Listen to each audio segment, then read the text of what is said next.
Tere, kuidas läheb? Mina olen doktor Aleksander Mota, füsioterapeut, osteopaat ja digiraamatu Valuvaba selgroo saladused autor. Ja täna õpetan sulle 2 väga praktilist harjutust, mis aitavad sul vähendada ulumist, ebamugavust ja valu põlvekedras. Tere tulemast, hüvasti põllevalu teise ossa. Tagasitulek.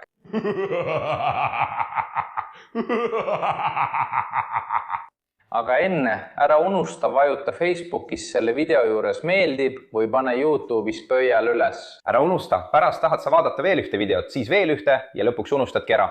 Vajuta kohe praegu meeldib, et mitte unustada, eks? Ära jäta homseks. Eelmises videos rääkisin ma sulle väga heast harjutusest, mis aitab parandada sääreluu ja reieluu luude joondumist, vähendades seeläbi põlvekedra survet, mis aitab kaasa kulumisele ja põlvekedra kondromalaatiale. Ja täna õpetan sulle 2 harjutust, mis aitavad parandada põlvekedra mehaanikat, ehk siis parandavad põlvekedra libisemist ja parandavad kõhra toitumist. Ja lihtsalt meeldetuletuseks, kõhr on struktuur, mis kaitseb enamikku meie liigestest. Lisaks kaitsmisele aitab see kaasa ka liikumisele, ehk siis see aitab luude ja liigese struktuuride vahelisel libisemisel.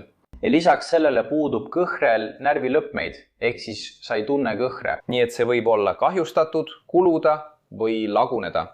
Ja sa ei tunne seda. Kui sa hakkad ebamugavust tundma, hakkad valu tundma, siis tähendab see, et kulumine on juba kõhrest kaugemale läinud ja jõudnud luuni välja. See on juba hoiatus. Kui sa juba tunned leiksid krõbineid, suuremaid krõbineid või liivatera tunned põlveliigeses, siis ära oota. Pöördu kohe füsioterapeudi või arsti poole, hakka neid harjutusi tegema, et seda kulumist takistada, et pidurdada seda kulumist. Ja lisaks sellele kõhel puuduvad ka veresooned.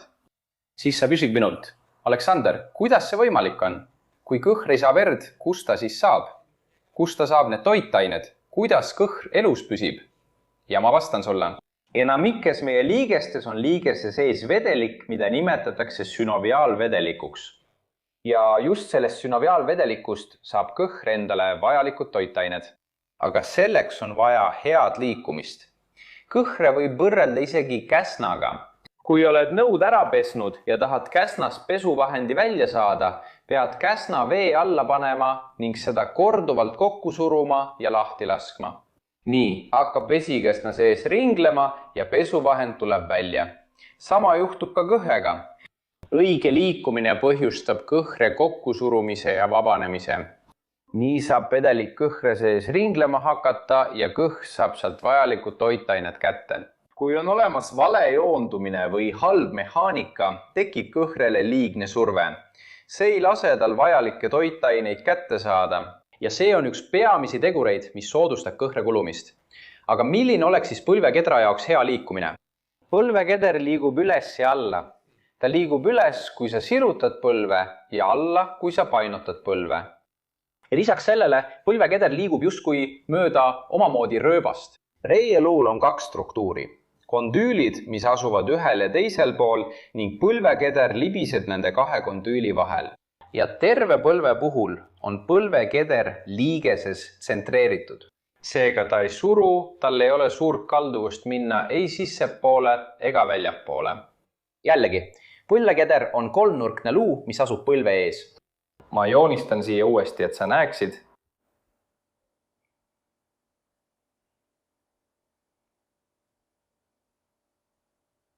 Enamikul inimestel on põlvekeder väiksem, minul on siin suur põlvekeder. See on hea, sest nii on parem näha. Ja esimeses harjutuses töötame põlvekedra lateraalse ja mediaalse libisemisega. Selleks hoia jalg sirgena ja lõdvestunult. Võid toetada jala põrandale, nagu mina siin teen, või toetada teisele toolile, pingile või lauale. See on oluline selleks, et parandada libisemist ja parandada kõhre toitumist nii ühel kui teisel pool liukteed. Sa kasutad haaret, mida ma nimetan pardinokaks. See on siin põlvekedra välisküljel, selles nurgas, siin põlvekedra juures. Ja aitad põlvekedral sissepoole liikuda. Aga pane tähele, enamik inimesi, enamik spetsialiste teeb ainult liigutus sissepoole ja see ei aita. See ei soodusta libisemist põlvekedra luu ja selle rööpa vahel. Seega on ideaalne, et sa töötad, surud põlvekedra peale, soodustad liikumist mööda rööbast ja rööpa suund ongi just see. Sa ei suru põlvekedra ainult sissepoole, vaid surud seda sissepoole ja tahapoole, aidates sellega põlvekedral libiseda, parandades põlvekedra kõhre libisemist ja parandades põlvekedra kõhre toitumist. Tuletan meelde, et see ei ole ainult sissepoole, vaid sissepoole ja tahapoole, nagu diagonaalne liikumine. Lateraalse libisemise jaoks teed vastupidi. Pardinokk seestpoolt sisemise nurga juures, nurgas, mis on suunatud sissepoole ja suru samuti mööda rööbast. Pea meeles. See ei ole ainult väljapoole, vaid diagonaalselt. Väljapoole ja tahapoole, just nii. Ideaalne on töötada mõlemas suunas, soodustades nii mediaalset kui ka lateraalset libisemist. Aga kuna füsioloogiliselt on põlvekedral juba kalduvus liikuda küljele, siis väljapoole. Ideaalne oleks, kui me töötaksime rohkem mediaalse libisemisega, surudes põlvekedra sissepoole. Üks asi, mida ma isiklikult meeldib teha ja oma patsientidele soovitada, on see, et soodustaksite seda mediaalset libisemist erinevate põlvepainutusnurkade juures. Kui jalg on täiesti sirge, on seda liikumist lihtne näha ja teha. Seega, mida ma soovitan, on see, et painutad veidi põlve ja proovid teha seda liigutust. Siis painutad veel natuke ja proovid uuesti. Mida rohkem sa põlve painutad, seda raskemaks see muutub. Sa võid isegi haaret vahetada, võtta pöidlaga ja teha liigutust või siis kasutada kätt. Lihtsalt tee konks väljaspoolt ja tõmba sissepoole. Nii töötad sa libisemise raja eri osadega.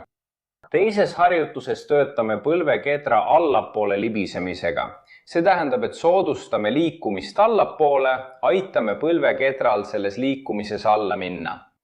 See on oluline, sest enamikul inimestest, kellel on põlvekedra kondromalaatsia, esineb ka rühihäireid ja kõrvalekaldeid, mida tuntakse kui kõrged põlvekedrad, nagu minulgi. Minu põlvekeder lisaks sellele, et ta on veidi suurem, peaks olema siin natuke allpool. Nii ongi, et kui ma põlve kõverdan, jääb ta ikka üles, kuigi ta peaks rohkem alla liikuma. Seega, kõik need harjutused, mida ma sulle annan, on need, mida ma soovitan oma patsientidele ja mida ma ise teen. Nii et tee neid harjutusi ja neid, mida ma soovitan. Ja ma tean, et need toimivad väga hästi. Ja tulles tagasi teise harjutuse juurde, mis treenib põlvekedra allapoole libisemist, siis selleks hoiad samuti jalga sirgena ja lõdvestunult. Ja võta põlvekedra ülemise osa pöialdega ning nimetis sõrmedega haarad tipu põlvekedra otsa lähedalt. Liigutuse teed ainult pöialdega, surudes põlvekedra alla, kuid nimetissõrmed aitavad liigutust juhtida. Et olla kindel, et põlvekeder liigub otse alla ega lähe rohkem küljele või mediaalsele poole. Ja harjutus ongi täpselt see, surud põlvekedra alla ja tood tagasi. Surud alla ja tood tagasi. Surud alla, tood tagasi. Surud alla, tood tagasi. Ja viimane harjutus, mida sa saad samuti teha, et treenida põlvekedra allapoole libisemist, on tooli abiga. Sa paned vastaskäe toolile, ehk kui sa hakkad treenima vasakut põlve, siis parem käsi toetub toolile. Sa asetad peopõhja, tenari ja hüpotenari piirkonna ühe sõrme võrra põlvekedra kohale. Seejärel asetad peopõhja ühe sõrme võrra põlvekedra kohale. Surud põlvekedra alla ilma valu põhjustamata. Ja painutad põlve aeglaselt ja nii lõdvestunud, kui suudad.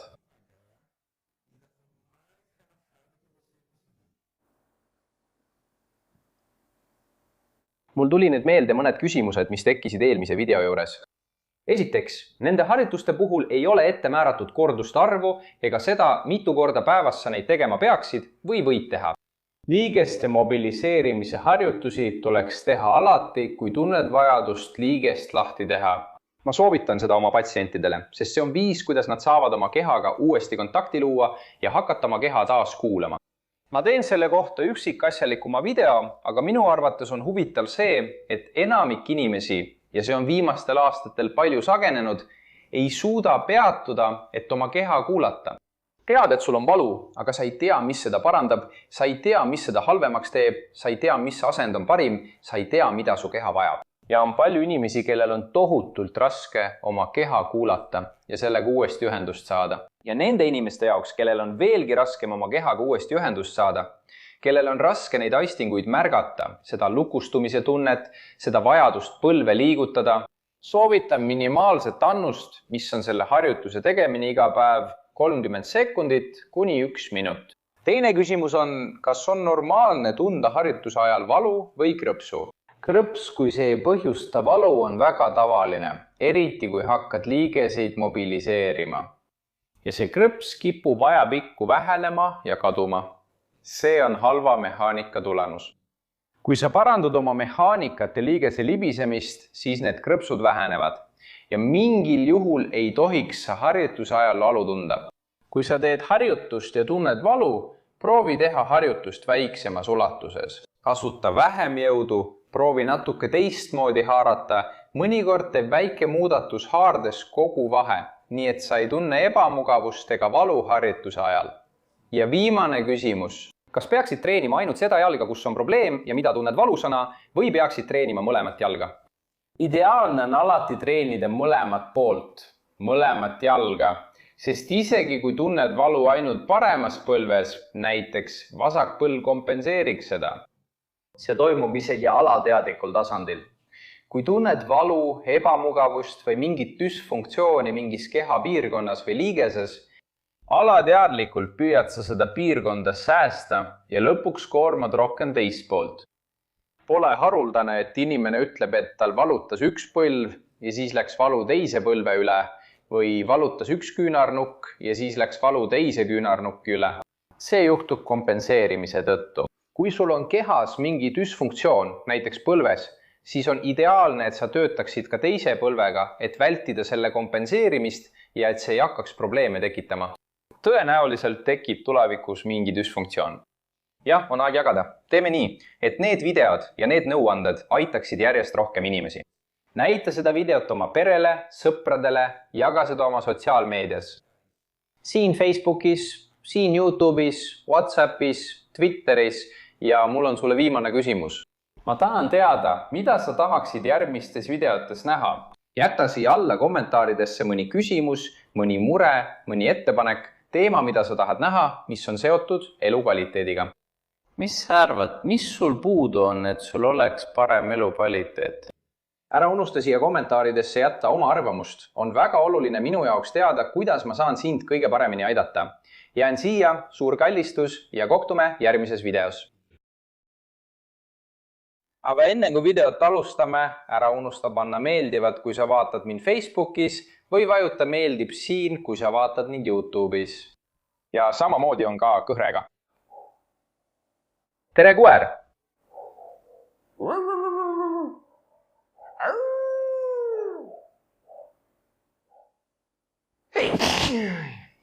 Reieluluul on 2 struktuuri. Kondyülid, reieluu. Kui mitu korda päevas sa saad seda harjutust teha? Liikumine, töö. Läpik.